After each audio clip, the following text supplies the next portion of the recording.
يفقهوا قولي. دفع شر کا نظام. اللہ تعالیٰ کسی قوم کو دوسری کے اوپر تسلط دیتا ہے، پھر کسی دوسرے گروہ کے ذریعے اس کی طاقت کا خاتمہ کر دیتا ہے. یہ اللہ کا نظام ہے جس کی وجہ اس نے یہ بتائی کہ ایسا نہ ہو تو ہر مذہب کی عبادت گاہیں مسجدوں سمیت جن میں اللہ کا ذکر ہوتا ہے اجاڑ دی جائیں.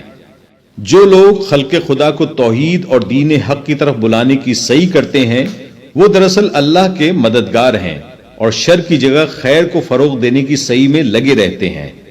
زمین میں اصل اقتدار کے حقدار. اللہ تعالیٰ نے اقتدار سنبھالنے کے لیے چند صفات بتا دیں اور پھر یہ اختیار و فیصلہ اپنے ہاتھ میں رکھا کہ کس کو زمین کا انتظام سونپے اور کس کو اتنا زوال اور پستی میں گرا دے کہ وہ نمونہ عبرت بن جائیں. اللہ کی شان کہ جو بظاہر ایک تناور درخت کی مانند زور آور نظر آتے ہیں انہیں یکا یک گرا دے، اور جن کے بارے میں گمان بھی نہ ہو کہ یہ کبھی اقتدار کی کرسی پر بیٹھ سکیں گے انہیں سر بلند کر دے ان مطلوبہ نیک صفات و اخلاص کی وجہ سے. طلب عذاب منکرین کی روش ہے. قرآن کریم نے تمام عذاب رسیدہ اور جھٹلانے والی قوموں کا ذکر کرتے ہوئے بتایا ہے کہ آج یہ لوگ بھی انہی کی طرح عذاب کے لیے جلدی مچا رہے ہیں. ان سے کہو کہ میرے ہاں وقت کی مقدار کے پیمانے مختلف ہیں، مگر سدھار کے لیے مہلت دینے کے بعد پھر کسی پر رحم نہیں کھایا جاتا. اللہ کا رسول تو صرف انجام سے خبردار کر دینے کا ذمہ دار ہے، پھر اہل ایمان کے لیے مغفرت اور اہل شر کے لیے دوزخ. طریق عبادت کا اختلاف. کسی نبی سے طریق عبادت کے بارے میں جھگڑا کرنا درست نہیں ہے، کیونکہ اللہ نے ہر نبی کو اپنی امت کے لیے عبادت کا ایک طریقہ مقرر کر کے دیا ہے. اب اگر محمد صلی اللہ علیہ وسلم اپنی قوم کے لیے پچھلی قوموں سے مختلف طریقہ عبادت لائے ہیں تو اس پر جھگڑا کیسا؟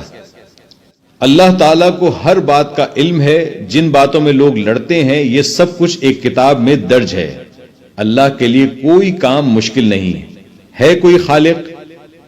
اللہ تعالیٰ ایک عظیم الشان مثال دیتا ہے کہ تمام انسانوں کو اللہ نے تخلیق کیا ہے، مگر ان میں سے کچھ لوگ اللہ کے بجائے ایسے معبودوں کو پکارتے ہیں جن کی بے بسی کا یہ حال ہے کہ ایک مکھی تک پیدا کرنا تو دور کی بات، اس مکھی کے چھین لینے سے کچھ چھڑا تک نہیں سکتے. افسوس صد افسوس ان لوگوں نے اللہ کی قدر ہی نہ پہچانی جیسا کہ اس کا حق ہے. واقعہ یہ ہے کہ قوت اور عزت والا تو صرف اللہ تعالیٰ ہی ہے. مسلم یکسو ہمیشہ اور ایک مستقل نام. قرآن پاک ایمان لانے والوں کو ہمیشہ کے لیے ہدایات دیتا ہے، نماز کی، اطاعت رب کی، اعمال صالحہ کی، جہاد فی سبیل اللہ کی. یہ لوگ چن لیے گئے اور دین میں ان پر کوئی تنگی نہیں رکھی گئی. یہ قائم ہو جائیں اپنے باپ ابراہیم کی ملت پر. اللہ نے پہلے بھی ان کا نام مسلم رکھا تھا اور قرآن میں بھی ان کا نام یہی ہے، تاکہ رسول ان پر گواہ ہو اور یہ دوسرے لوگوں پر گواہ ہوں. پس نہایت ضروری ہے اقامت نماز، ادائے زکوٰۃ اور اللہ سے وابستگی، کیونکہ وہی بہترین مولا ہے اور بہترین مددگار ہے. صدق اللہ العلی العظیم.